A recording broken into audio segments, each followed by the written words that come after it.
When you have kind of the swing of emotions and seasons, 2012, then the highs of last year, how do you kind of keep that middle line of not getting too low but not getting too high and trying to progress forward? You know, I don't know if this is probably a pretty boring answer, but I'm just being honest with you. You know, when we came off that tough year that we had 2 years ago, our January, February, March, April, May, June was no different than it was this year. We have a process of how we do things. I think the transition, what happens is that football teams change. Programs don't change, but football teams change each and every year. So we lost a bunch of players last year, as we do every year, and there's new freshmen coming in, and there's adjustments going on. One of our challenges is to develop the team and the unity of the team and the commitment of the team and the constant building of leadership and finding out who your leaders are. So we've been working real hard. I'm sure everybody has. You know, we have a system and a process in place.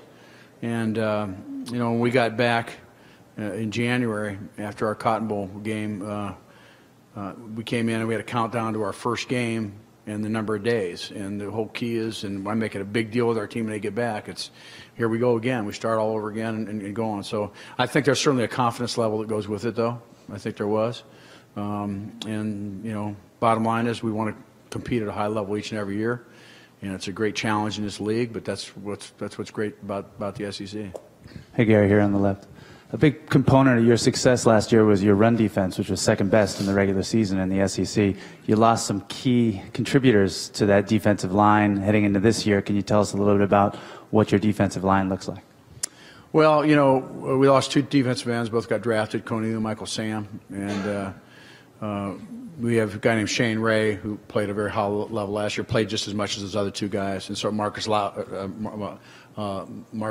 done the same thing. Marcus Golden had done the same thing. Marcus Loud is behind him, and he's a good young freshman player. You know, 6'5", 260, and we have Harris on the other side, who Charles Harris, this is very similar. Like they're like bookends. They're redshirt freshmen that I think potential to be great players. It's interesting. I ran into them yesterday. They're coming out of the weight room, and I talked to them about playing and talking about about expecting high expectations this year as freshmen. So I think everybody has this transition. Last year we had 4 high-level defensive ends playing all the time. And this year, we were going to have some younger players behind them, but I think we got 2 players that start and that are as good as the 2 that left. So it's always going to be a challenge. Lost a couple good linebackers. Everybody's losing players. We do it every year. Our challenge is to keep developing our personnel and keep getting better. Hey, Coach, Bruce Marshall at Sports Byline USA. We lost Don James within the last year. I know Coach Saban talked about him at this event a year ago, and Coach Christensen at Wyoming raved about him, I know. And I'm always marvel at how many coaches or players who either coached or played with him say he influenced their careers. How did he influence you, and how did he really teach you how to run a program? Well, we don't have enough time for what he did for me. I was in Carroll James asked me. I flew back after our South Carolina game. They had a memorial service back in Seattle, and they asked me to speak at this memorial service. I played for him, captain for him, coached for him 12 years at Washington. I tell people I'm a Don James disciple.